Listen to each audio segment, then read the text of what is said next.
اسی طرح قرآن مجید نے موسیٰ علیہ السلام اور قارون کا واقعہ بھی بیان کیا، اور قوم عاد اور قوم سمود کا واقعہ بھی بہت اہتمام سے قرآن نے بیان کیا ہے، اور اصحاب مدین، یہ 3 واقعات ایسے ہیں جو ہمارے رہ گئے ہیں۔ تو آج میں تھوڑا سا قارون کا واقعہ اور اس سے ملنے والے اسباق بیان کروں گا، پھر انشاءاللہ ہم وقت ملا تو دوسرے واقعات کی طرف۔ بنی اسرائیل میں کچھ لوگ مالدار بھی تھے، جن میں ایک قارون بھی تھا۔ ان قارون کان من قوم موسیٰ، فرمایا قارون موسیٰ کی قوم میں سے تھا۔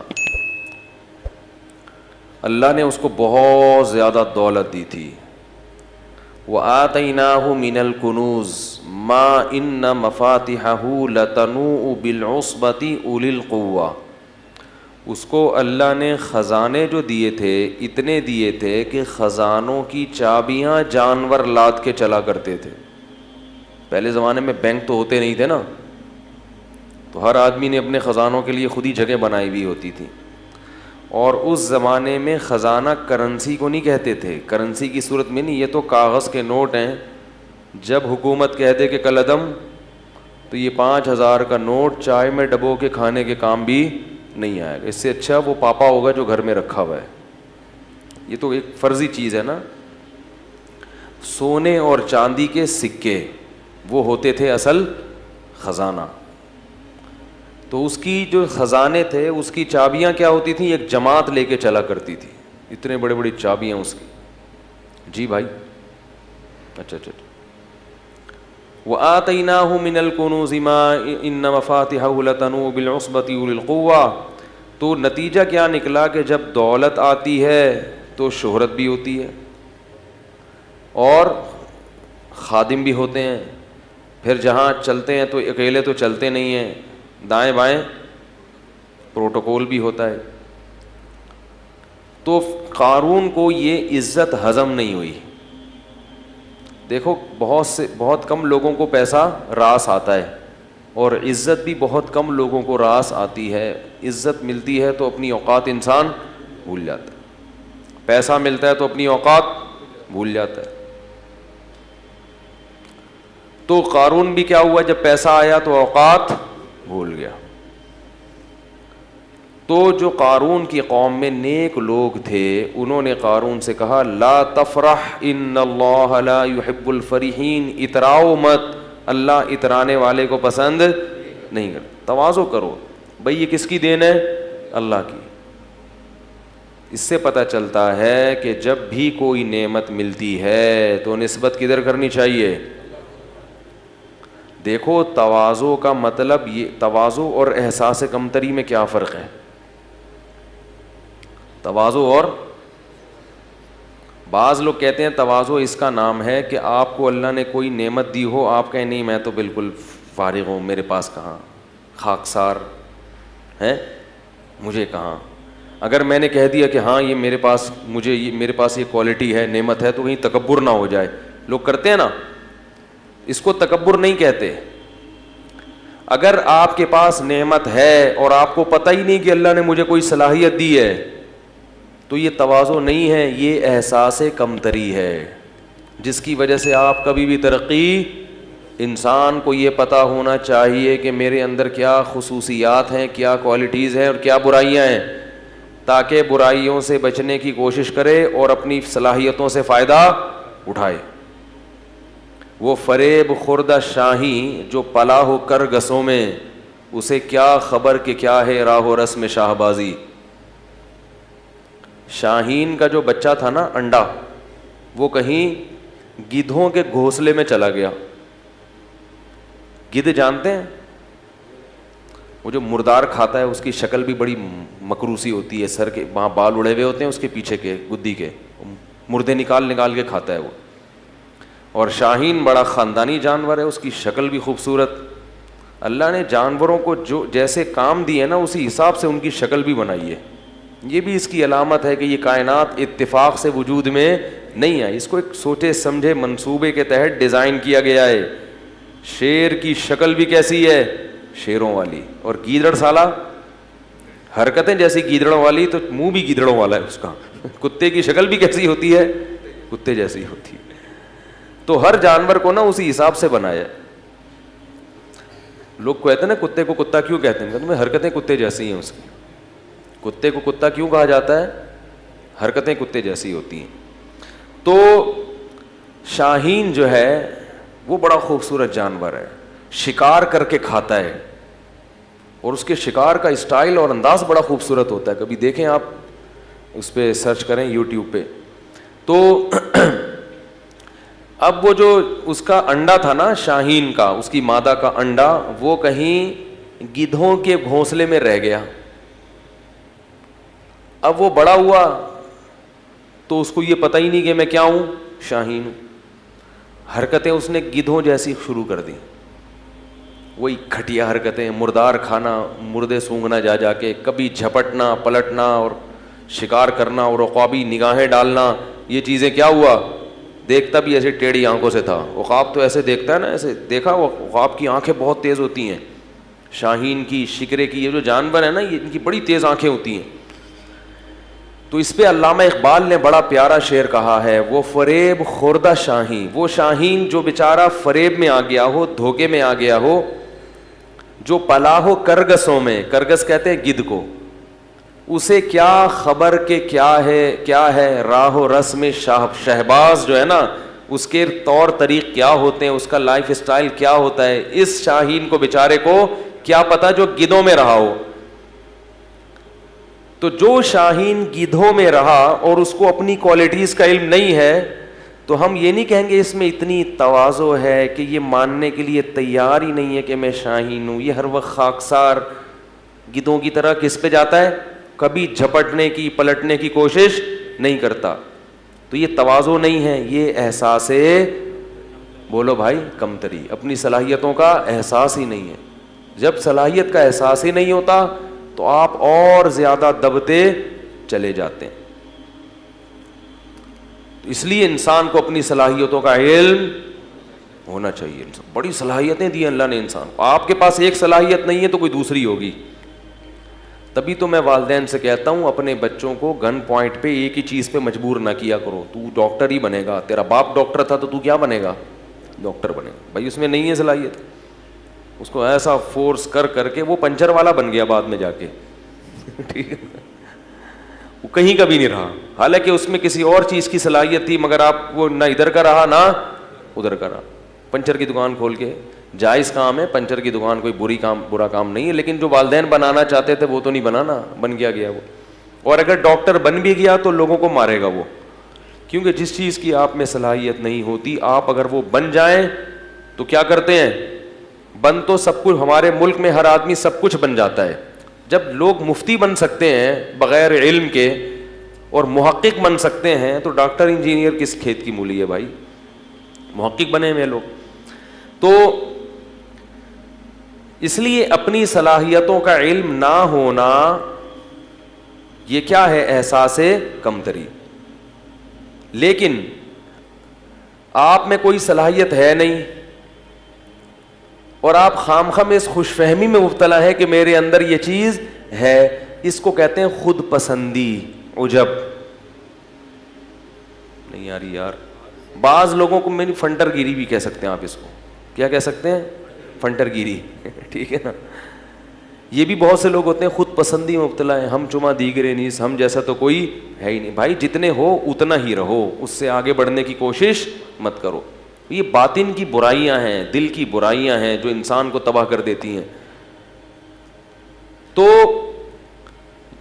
جو صلاحیت ہے اس کا علم ہو, مگر اس صلاحیت کو اپنا کمال اگر سمجھنا شروع کر دیا تو یہ تکبر ہے جو اللہ کو پسند نہیں ہے.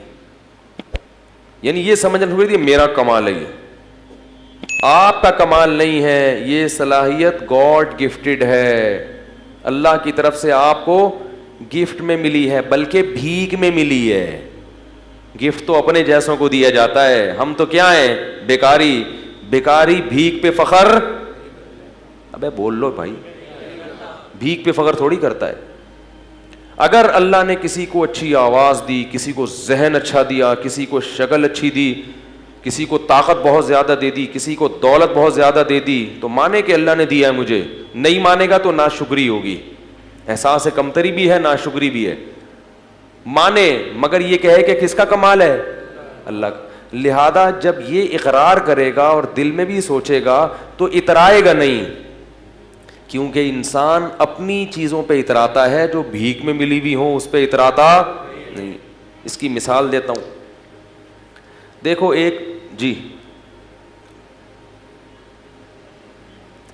نہیں, کل میں نہیں ہوں گا, دنیا میں انشاءاللہ ہوں گا, یہاں. اچھا اچھا اچھا ٹھیک ہے جی, کل بروز پیر مور خرگیہ رجن, پھر اعلان کرتا ہوں آخر میں. تو اس کی مثال ایسے جیسے کوئی بھکاری تھا, دھوتی بنیان میں آپ کے گھر آیا, پھٹے ہوئے کپڑے, بیچارے کو نہانے کے لیے پانی بھی نہیں اس کے پاس, بدبو جسم میں آ رہی ہے, نہ کھانے کو روٹی, نہ پہننے کو کپڑا, نہ سواری, کچھ بھی نہیں. آپ تھے بہت بڑے سیٹھ, تو آپ نے کیا کیا, اس بھکاری پہ ترس کھایا, اس کو پہلے تو واش روم لے گئے, اس کی سروس کروائی آپ نے. اتنا میلا ہو چکا تھا کہ دھونے سے کام نہیں چلا, اس کی باقاعدہ سروس کروائی, ڈیٹول سے, تیزاب سے دھویا آپ نے اس کو, ٹھیک ہے نا, میل نکلا اس کے اندر سے. پھر آپ نے اس کو 3 پیس سوٹ پہنایا, ٹائی, 3 پیس سوٹ, پوری صفائی کی, اس کی اسپرے کیا اس کے اوپر خوشبو کا.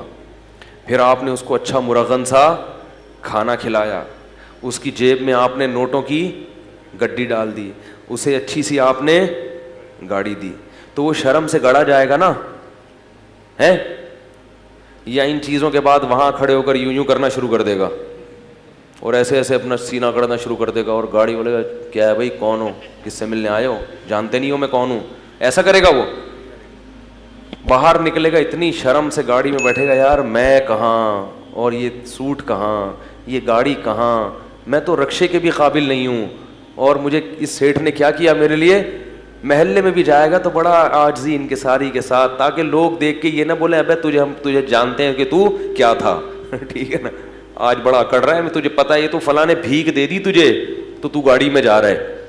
تو ہمیشہ گاڑی چلائے گا تو اکڑ کے, یہ نہیں کہ رکشے والوں کو اوورٹیک کرتا ہوا گزرے, کہ تم پیچھے رہو, موٹر سائیکل والوں کو سائڈیں مارتا ہوا گزرے, اور ہر ایک کو اپنی گاڑیاں دکھائے, وہ دیکھو میری گاڑی, میرا جو ہے وہ بار بار نوٹوں کی گڈی دکھائے, اور دکھانے سے مقصد کیا ہو, غریبوں کی توہین. وہ شرم سے گڑا رہے گا, جو بھی کہے گا ماشاء اللہ کہے گا بھائی میں تو, تمہیں پتہ ہے میں کیا ہوں, میری اوقات کیا, مجھے تو وہ سیٹھ صاحب ہیں انہوں نے یہ دے دیا. اگر آپ زیادہ اکڑو گے تو آپ کو ڈر کیا ہوگا کہ سیٹھ صاحب یہ چیزیں واپس نہیں, کہ میں نے تجھے دیا ہے اور تو نے محلے کا دادا بن گیا ہے, اور ہمیں ہی میاؤں کرنا شروع کر دیا. آپ اسی سیٹھ کو ہی میاؤں کر رہے ہو بعد میں آ کے, کون ہے بے تو سیٹھ بولے گا یہ پاجامہ اتار, بولے گا نا, یہ تو نے پاجامہ پہنا ہوا ہے نا, یہ اتار, چل شاباش. تو اسی طرح بالکل اللہ کا معاملہ ہے. اللہ کہتے ہیں میری نعمتیں حاصل کرو, ان کو استعمال بھی کرو, اکڑو نہیں, غریبوں کی توہین مت کرو. گاڑی والا رکشے والے کو حقیر مت سمجھے, رکشے والا پیدل والے کو حقیر مت سمجھے. لوگوں سے یہ نہ کہو میرا کمال, میرا کمال, بولو کس کی دین, اللہ کی دین. شکر گزار بنو, شکر سے انسان میں اور عاجزی پیدا ہوتی ہے, اور تکبر سے انسان میں اکڑ پیدا ہوتی ہے, فرعونیت پیدا ہوتی ہے. سمجھ رہے کہ نہیں سمجھ رہے؟ تو قارون میں بھی ٹیکنیکل فالٹ ہو گیا تھا کہ اس کے پاس جب پیسہ آیا تو اپنی اوقات کو بھول گیا. اللہ بھی جب یہ تو سب اللہ دے رہا ہے نا, اور ہم بھی اپنی اوقات کو بھول جاتے ہیں. ہماری اوقات کیا ہے؟ ایک بزرگ تھے, ان سے کسی وقت کے متکبر نے کہا کہ تو مجھے جانتا نہیں ہے میں کون ہوں. بزرگ کے سامنے اس نے کیا کہا کہ آپ کس سے بات کر رہے ہو, آپ کو پتہ نہیں ہے میں کون ہوں؟ تو ان بزرگ نے کہا میں تیرا ماضی بھی جانتا ہوں, تیرا حال بھی جانتا ہوں, اور تیرا فیوچر بھی, مستقبل بھی جانتا ہوں. وہ بڑا حیران ہوا کہ اس کو تو میرے بارے میں ساری معلومات ہیں, پھر یہ ایسے مجھ سے ایسے کیوں بات کر رہے ہیں؟ انہوں نے کہا بتا میرا ماضی کیا ہے. اس کا خیال تھا یہ بتائیں گے تو بہت بڑے وڈیرے کا بیٹا ہے, سردار کا بیٹا ہے, یہ تیرا ماضی ہے. حال یہ کہ تو خود سردار ہے, مستقبل یہ کہ اگلے الیکشن میں تو ہی صدر بننے والا ہے. تو اس کا خیال تھا کہ یہ میرا ماضی اور حال اور مستقبل بتایا جائے گا. آواز آ رہی ہے سب لوگوں کو؟ تو اس نے کیا بتایا ان بزرگ نے؟ ان کا تیرا ماضی یہ کہ تو پانی کا ایک گندا اور غلیظ قطرہ تھا, کپڑوں پہ لگ جائے تو دھوئے بغیر نماز نہ ہو, جسم سے نکلے تو غسل کیے بغیر طہارت حاصل نہ ہو. وہ غلیظ چیز تھی جس سے اللہ نے تجھے بنایا. اور حال یہ ہے کہ تیرے پیٹ میں ابھی بھی کئی کلو گندگی بھری ہوئی ہے. ذرا سی ہوا خارج ہو, گندگی نہ نکلے, صرف وہاں ہوا جو پاس ہو کے آئے گی نا وہی اگر نکل آئے تو لوگ اپنی ناک کو پکڑ کے بھاگ جائیں گے یہاں سے. ہر وقت پیٹ میں گندگی لے کے تو کیا کرتا ہے؟ گھومتا ہے 24 گھنٹے. اور تیرا مستقبل یہ ہے کہ ادھر تیری روح نکلی اور ادھر تیرے جسم میں سڑاند پیدا ہونا شروع, پھول کے پھٹ کے کیڑے پڑ جائیں گے. اس زمانے کے لوگ بڑے نرم دل ہوتے تھے. فوراً وہ توبہ کر لی اس نے کہا آپ نے بالکل صحیح کہا. اصل تو یہ ہے, ماضی بھی گندا, حال بھی گندا اور مستقبل تو بہت ہی گندا. تو یہ انسان اپنی اوقات بھولتا ہے اور پھر کیا کرتا ہے وہ میں اکڑ. غریبوں کو, جو اپنے سے کمتر لوگ ہیں ان سے تمیز سے بات کرنا چھوڑ دیتا ہے. یہ بہت غضب والی بات ہے. تو فرعون صاحب بھی, قارون بھی اپنی اوقات بھولے. جب بھی انسان اپنی اوقات بھولے نا تو واش روم میں سوچنا چاہیے کہ ہماری اوقات ہے کیا. کتنی گندگی, کتنے عیب اللہ نے انسان کے ساتھ لگا دیے ہیں. اس لیے انسان, ہمارے حضرت فرمایا کرتے تھے کہ تکبر ہمیشہ احمق اور بے وقوف آدمی میں ہوتا ہے, عقل مند کبھی بھی متکبر نہیں ہوگا. ہمیشہ یہ احمقوں اور بے وقوفوں کا کام ہے. عقل مند کو پتا ہوتا ہے کہ ہماری حیثیت کیا ہے. 2 منٹ لگتے ہیں عزت جانے میں بھی, دولت جانے میں بھی, صحت جانے میں بھی. بڑے بڑے پہلوان ہیں, کوئی بیماری لگی ہڈیوں کا ڈھانچہ بن گئے, 2 منٹ لگتے ہیں انسان کو تباہ ہونے میں, پھر بھی اکڑتا ہے میں یوں میں یوں میں یوں. تو قارون کو حضرت موسیٰ علیہ السلام نے فرمایا, ان کی قوم نے کہا لا تفرح, اتراؤ مت, ان اللہ لا يحب الفرحین. یاد رکھو اگر کسی کو اللہ نے دولت دی ہے, وہ اچھی گاڑی میں گھومتا ہے, اس کے ساتھ نوکر چاکر ہوتے ہیں, تو یہ عمل شریعت میں ناجائز نہیں ہے. بعض لوگ نا شریعت کو سمجھتے نہیں ہیں اور ہر جگہ فٹ کرنا شروع کر دیتے ہیں قرآن کی آیتیں. اترانا کسے کہتے ہیں یہ میں نے آپ کو بتا دیا. محض خادم کثرت سے رکھنا, خدمت گزار. اگر اللہ نے آپ کو پیسہ دیا تو آپ خادم رکھ سکتے ہو, 10 خادم رکھو, آپ خادم بھی رکھو, گاڑی بھی اچھی رکھو, کپڑا بھی اچھا پہنو, لگژری لائف اسٹائل اختیار کرو.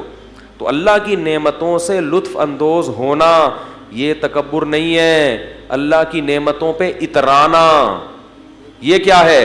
تکبر ہے. علماء نے مسئلہ بیان کیا ہے, فقہاء نے, کہ اگر کوئی شخص کسی مالدار گھرانے کی خاتون سے شادی کرتا ہے, جس خاتون کے گھر میں خود کام کرنے کا رواج نہیں ہے, اتنے لگژری لائف اسٹائل ہے ان کا کہ ان کے ہاں نوکر کام کاج کرتے ہیں, عورتیں گھر کے کام نہیں کرتی.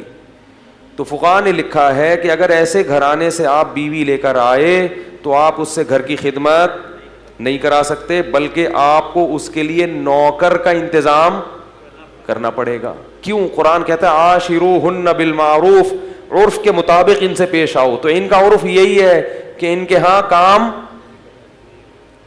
پیسہ اللہ نے زیادہ دیا ہے تو بھائی وہ کہتے ہیں ہمیں پیسہ ہے تو ہم کیوں پکائیں روٹی, ہم نوکر رکھ لیں گے. تو یہ جائز ہے اس میں, اگر ہو پیسہ, نہیں ہے تو خام میں شو بازی کی کوشش نہ کرو. قرضے لے لیکن صرف دنیا کو دکھانے کے لیے کہ ہم لوگ اصل میں بہت اعلیٰ خاندان کے ہیں, ہمارے ہاں خود کام نہیں ہوتا, نوکر ہمارے ہاں روٹی پکاتا ہے, نوکر کو دینے کے لیے تنخواہ ہے نہیں. تو ایسا نہ ہو, شو بازی اچھی چیز نہیں ہے. اگر اللہ نے دیا ہے تو ٹھیک ہے, نوکر رکھے جائیں, ماسیاں رکھی جائیں. ہمارے دوست تھے ایک جامعۃ الرشید میں ہمارے کلاس فیلو تھے, بہت اللہ نے پیسہ دیا تھا, وہ گاڑی لے کے نکلتے تھے, ہم بھی ان کے ساتھ ہوتے تھے اکثر. گاڑی پنچر ہوئی نا تو یہ نہیں کرتے تھے کہ وہ بھائی نکالو یا خادم کو فون کرو, فوراً گھر سے دوسری گاڑی منگوائی. جہاں بھی ہیں فوراً فون کیا بھائی دوسری گاڑی بھیجو اس کو لے جاؤ. تو اگر اللہ نے کسی کو مال دیا ہے تو وہ سہولت فائدہ اٹھا سکتے. لیکن وہ ایک حادثے میں شہید ہو گئے, جوان تھے بالکل, ایک ایکسیڈنٹ میں ان کا انتقال ہو گیا. اللہ تعالیٰ ان کی مغفرت فرمائے, بڑے نیک عالم تھے. تو کیا کہہ رہا تھا میں, ہاں میں یہ عرض کر رہا تھا کہ اگر کوئی لگژری لائف اسٹائل اختیار کرتا ہے تو اس پہ تکبر کے فتوے, کیونکہ لوگ لگاتے ہیں یہ عالم کرولا میں گھوم رہا ہے, یہ لینڈ کروزر میں گھوم رہے ہیں. اول تو علماء اکثر اپنی لینڈ کروزر میں نہیں گھوم رہے ہوتے ٹھیک ہے نا, کسی مرید کی لینڈ کروزر ہوتی ہے وہ اپنے ساتھ لے کے جا رہا ہوتا ہے, تو اس پہ بھی لوگوں کو اشکال ہوتا ہے کہ لینڈ کروزر میں گھوم رہے ہیں, یہ جناب مرغا کھا رہے ہیں. تو اگر وہ اپنی بھی لینڈ کروزر میں گھوم رہے ہیں, اگر اللہ نے ان کو پیسہ دیا ہے تو آپ کو تکلیف نہیں ہونی چاہیے, آپ کو خوشی ہونی چاہیے. ماشاء اللہ بڑی خوشی ہوئی کہ مفتی صاحب کے پاس کیا ہے, لینڈ کروزر ہے, ٹھیک ہے. تو یہ خوش ہونا چاہیے. سمجھ رہے, لوگ کہتے ہیں کہ نبی تو گدھے پہ گھوما کرتے تھے, تو ٹھیک ہے پھر گدھے لا کے باندھ دیں یہاں پہ آپ. بھائی اس زمانے کے کا جو سواری تھی, اس زمانے کی جو خوراکیں تھیں وہ نہیں ہیں اب. جو سواری تھی نا, خوراکیں تو چلو وہ تو وہی ہیں, وہ تو سارا سسٹم چینج ہو گیا نا. تو نبی نے بھی اپنے دور کے لحاظ سے سواریوں کو اختیار کیا ہے, اور ہم اپنے زمانے کے لحاظ سے سواریوں کو اختیار کریں گے. خیر, تو قارون سے کہا کہ لا تفرح اترامت ان اللہ لا يحب الفرحین وابتغی فیما آتاک اللہ الدار الآخرہ.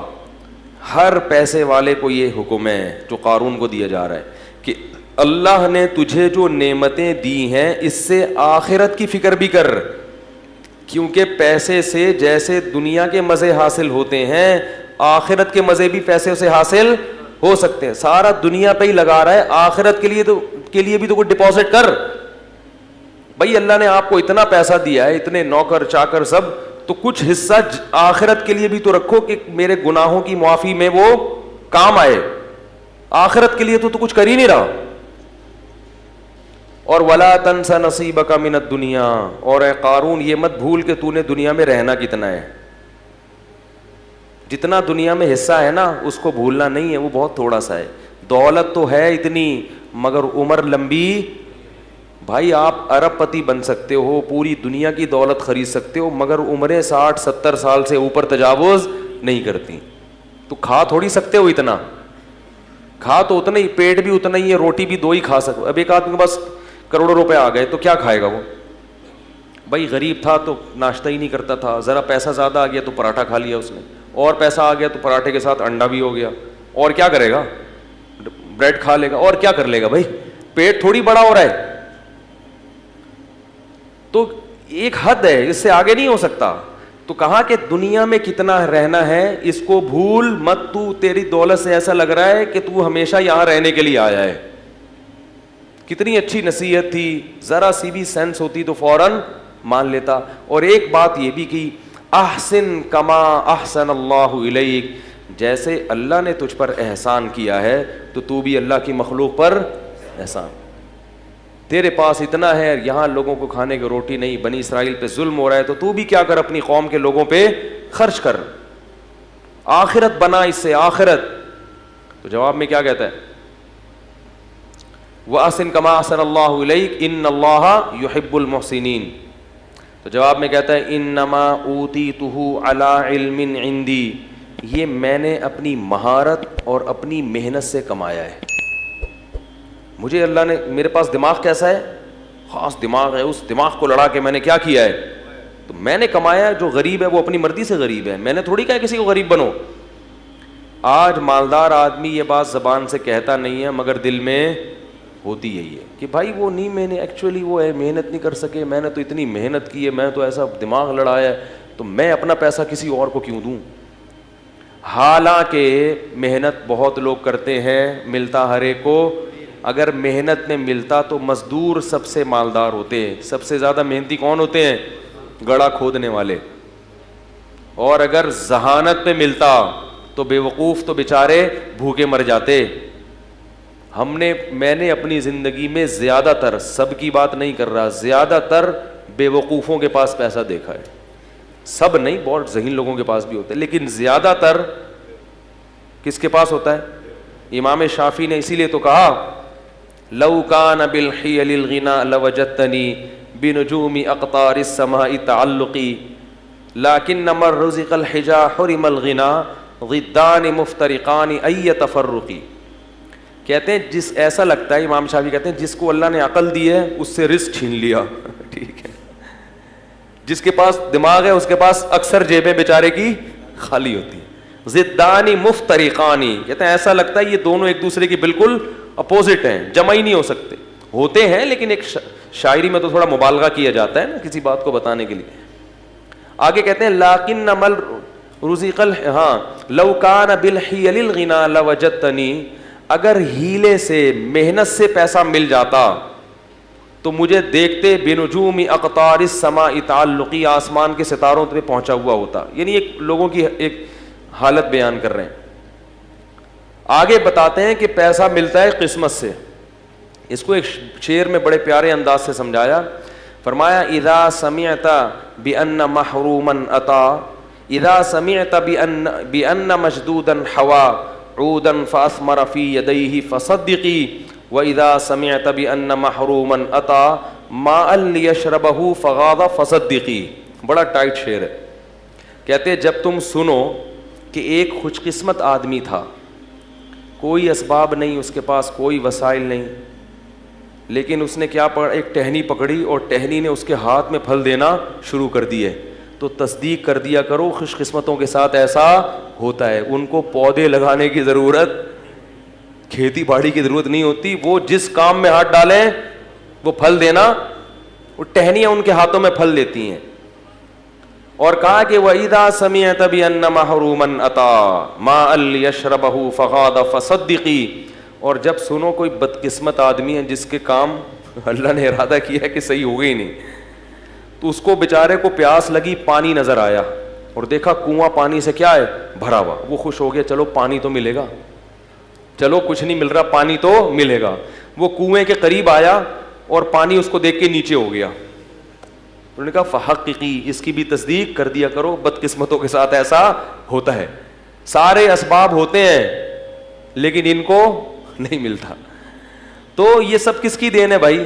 اللہ کی. یبسط الرزق لمن یشاء, جس کے لیے چاہتا ہے رزق کے دروازے کھول دیتا ہے. ویقبض, جس کے لیے چاہتا ہے دروازے بند کر دیتا ہے. جس کو رزق کثرت سے دیتا ہے اس کو بھی آزماتا ہے, اور جس پہ رزق کے دروازے تنگ کرتا ہے اس کو بھی آزماتا ہے.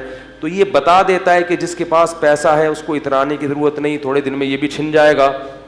اور جس کے پاس غربت ہے اس کو بے صبری کی ضرورت نہیں ہے, یہ غربت تھوڑے دن میں ختم. مر جاؤ گے تو پھر نوٹوں کی کفن میں جیب اس لیے تو نہیں ہوتی نا, کفن میں تو کچھ بھی نہیں ہے. قبر کھود کے دیکھو تو پتہ ہی نہیں چلے گا کہ یہ کوئی مالدار آدمی تھا, غریب تھا, آفیسر تھا, چپڑاسی تھا. سب ایک ہی طرح کے کپڑے پہن کے سو رہے ہوتے ہیں, کوئی پتہ ہی نہیں چلتا. کیڑے سب پہ ایک ہی جتنے ہوتے ہیں. یہ نہیں کہ غریب کی لاش پہ کیڑے زیادہ ہوں گے, دولت مند کی لاش پہ کیڑے کم ہوں گے کہ یہ آفیسر تھے, ایسا نہیں ہے. کیڑے یہ نہیں دیکھتے, ٹھیک ہے نا. تو اس کو یہ کہا تو وہ جواب میں کیا کہتا ہے, انما اوتیتہ علی علم عندی. بھائی میرے پاس کوئی ایسے ہنر ہے, ایسے فنون ہیں جن کی وجہ سے میں نے پیسہ کمایا. اللہ کو غضب آیا, اللہ نے فرمایا اولم یعلم ان اللہ قد اہلک قبلہ من القرون, اس کو پتہ نہیں ہے کہ تجھ سے بڑے بڑے لوگ اللہ نے ہلاک کر دیے پہلے, ان کے واقعات سے عبرت حاصل کر. فخرج علی قومہ فی زینتی, ایک دن اپنے جاہو لشکر کے ساتھ, اپنی زینت کے ساتھ نکلا کہیں باہر. قال الذین یریدون الحیات الدنیا, وہ لوگ جو لوگوں کی گاڑیاں بنگلے دیکھ کے رالیں ٹپکاتے ہیں نا, وہ کہنے لگے یا لیت لنا مثل ما اوتی قارون, ہائے کاش ہمیں بھی کچھ ایسا, ہمیں تو کوئی سالہ پوچھتا ہی نہیں ہے. کہتے ہیں نا لوگ. ایک آدمی ایک محلے میں گیا نا, کہہ رہے شکر ہے میری عزت نہیں ہے اس محلے میں. لوگوں نے پوچھا کیوں؟ کہہ رہے ورنہ بےزتی ہو جاتی بہت. آج میں نے کام ایسا کیا ہے کہ اگر عزت ہوتی تو بےزتی ہو جاتی. ایسے ایسے لوگ بھی ہیں, عزت ہی نہیں ہے, کوئی پوچھتا ہی نہیں ہے. تو وہ دیکھ کے کیا کہنے لگے, مائیں جب دیکھتی ہے نا یہ منظر تو چاہتی ہے ہمارا بیٹا بھی کیا بنے, یہ بنے, ایسی عزت, یہ لشکر ہو. تو اللہ فرماتے ہیں قال الذین اوتوا العلم، جن کو اللہ نے علم دیا تھا نا، انہوں نے کیا کہا، جو علماء تھے، ویلکم، تم تباہ ہو جاؤ، اپنی قوم سے کہہ رہے ہیں، ناس ہو تمہارا، ثواب اللہ خیر لمن آمن وعمل صالحا، اللہ نیک لوگوں کو جو آخرت میں بدلہ دے گا وہ اس سے کئی گنا بہتر ہے۔ اس پہ تو کبھی رشک نہیں آیا کہ یہ اتنی تہجد پڑھتا ہے، یہ اتنی تلاوت کرتا ہے، یہ اتنے صدقات و خیرات کرتا ہے، یہ خیر کے تمام کام کر رہا ہے، آخرت میں کہاں ہو گئی ہے؟ اس کو دیکھ کے تو کبھی بھی رشک نہیں آئے کہ ہائے کاش ہمیں بھی اللہ ایسی توفیق دے دے، ہائے کاش ہم بھی شریعت پر ایسے چلتے جو اصل ہے۔ اور یہ جو فنا ہونے والی ہے، جس کا تمہیں پتہ ہے کہ مر جائے گا، ختم ہو جائے گی، اس پہ کیا کر رہے ہو؟ رالے ٹپکا رہے ہو۔ تو ثواب اللہ خیر لمن آمن وعمل صالحا ولا یلقاها الا الصابرون، اور پھر وہ اہل علم خود ہی کہنے لگے کہ یہ صفت صبر کرنے والوں کو عطا ہوتی ہے۔ فوراً کسی کی چمک دھمک دیکھ کے جو فوراً پیچھے پڑ جاتے ہیں نا، ان کو اللہ ان میں یہ خاصیت پیدا نہیں کرتا کہ وہ دینداروں کو دیکھ کے رشک کرے۔ اب ہوا کیا، حدیث میں آتا ہے، یہ قرآن میں تو اجمالی ہے، حدیث میں تفصیل ہے، کہ حضرت موسیٰ علیہ السلام فرعون کو قارون کو بار بار نصیحت کرتے تھے، زکوٰۃ دو، زکوٰۃ دو، خیال کرو، ظلم مت کرو۔ تو قارون کو نا چڑ ہو گئی کس سے؟ موسیٰ علیہ السلام سے۔ اس زمانے میں بھی بعض لوگوں کو علماء سے چڑ ہو جاتی ہے، جو سیکولر طبقہ ہے نا، ان کو بہت زیادہ چڑ ہوتی ہے علماء سے، کیونکہ ان کی راہ میں سب سے بڑی رکاوٹ کون ہوتے ہیں؟ علماء ہوتے ہیں۔ تو وہ بدنامی کا کوئی موقع ہاتھ سے جانے نہیں دیتے۔ تو اس کو چڑ ہو گئی۔ اس کمبخت نے کیا کیا، بدبخت نے ایک عورت کو خریدا، جوان عورت، اور اس کو ٹھیک ٹھاک پیسے کی لالچ دی کہ میں تجھے بہت نواز دوں گا، کروڑوں روپے جو بھی اس زمانے کے ہوں گے، تو نے صرف یہ کرنا ہے کہ معاذ اللہ نقل کفر نباشت، تو نے حضرت موسیٰ پہ زنا کی تہمت لگا دی، بدکاری کی۔ عورت جب یہ کسی پر فحش تہمت لگاتی ہے نا تو لوگ فوراً یقین کہتے ہیں یہ تو عورت خود کہہ رہی ہے۔ یاد رکھو، عورت کی تہمت پر یقین کرنا جائز، میں یہ نہیں کہہ رہا کہ عورت ہمیشہ غلط تہمت لگاتی ہے، مگر خواتین تہمت لگانے میں جب کسی سے دشمنی ہو جائے نا تو سب سے بڑا حربہ عورت کے پاس کیا ہوتا ہے؟ کسی پر فحش تہمت، کہ اس سے میرے سے تعلقات ہیں، اس کے ناجائز تعلقات ہیں، اور اس نے میرے سے یوں کیا اور ایسے کیا، تو لوگ فوراً یقین کر لیتے ہیں۔ یقین نہ بھی کریں تو بہرحال مخمسے میں کہتے ہیں کچھ چکش تو ہے، کیا کہتے ہیں؟ کچھ چکر تو ہے۔ اسی وجہ سے قرآن نے جہاں عورتوں کی بیعت کا تذکرہ کیا، وہاں یہ بھی کہا کہ نبی سے کہ جب عورتوں کو بیعت کرو تو ان سے اس پر حلف لو کہ ہم کسی پر بری تہمت، بولو بھائی، نہیں لگائیں گے۔ تو یہ کیا ہوا کہ وہ اس نے تو لوگوں کو ظاہر ہے یقین آ جاتا ہے کہ وہ عورت کہہ رہی ہے، اور بنی اسرائیل تھے بھی تھوڑے سے نالائق تو تھے، وہ جو کامل ایمان والے تھے وہ تو یقین نہیں کرتے کہ بھئی پیغمبر ایسا نہیں کر سکتے، لیکن کچھ چکر میں تو پڑے جاتے نا۔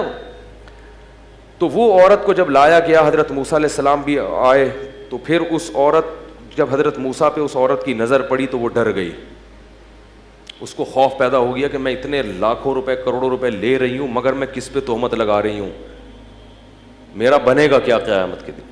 اللہ نے اس کے دل میں خوف پیدا کر دیا اور وہ تہمت لگانے سے باز آ گئی، اور اس نے بتا دیا کہ مجھے قارون نے پیسے دیے تھے جھوٹی تہمت لگانے کی۔ حضرت موسیٰ کو غضب آیا، اسی وقت بد دعا کی قارون کے لیے کہ اللہ تو اس کو کیا کر دے، ہلاک۔ وہیں قارون اپنے خزانوں سمیت زمین میں دھسنا شروع ہو گیا، اور حضرت موسیٰ کو پکارتا رہا کہ اے موسیٰ معاف کر دے، معاف کر دے، معاف کر دے۔ موسیٰ علیہ السلام نے کہا نہیں۔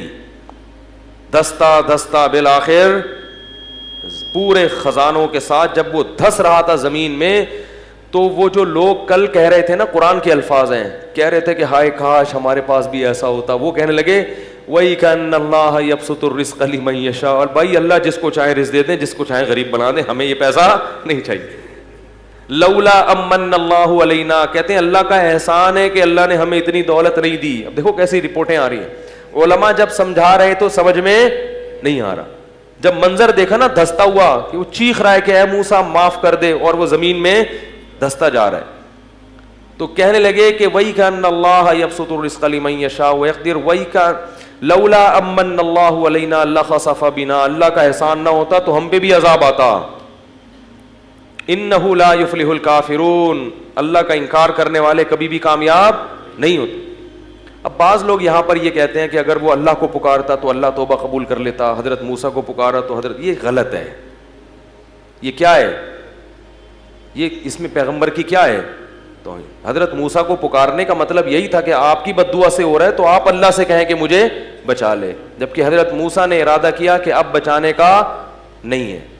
اور پیغمبر اپنی قوم کے بہت خیر خواہ ہوتے ہیں، اس لیے یاد رکھو کہ بد دعا دینا ہر صورت میں غلط نہیں ہے. جب بہت زیادہ کسی کو ستایا جائے اور حدود کو توڑ دیا جائے تو بد دعا دینا ایسی صورت میں جائز ہے. یہ جو لوگ کہتے ہیں نا ہمارے نبی نے کبھی بد دعا نہیں دی، ایسا نہیں ہے.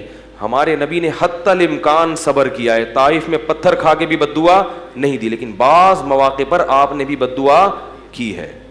بہت زیادہ معاملہ ہوا اور آپ کے صحابہ کو قتل کر دیا دھوکے سے، تو آپ نے باقاعدہ قنوت نازلہ پڑھی ہے پھر. تو اس لیے اگر کوئی کسی کے خلاف بہت سخت مجبوری میں آ کے بد دعا کرتا ہے تو یہ تقوی کے خلاف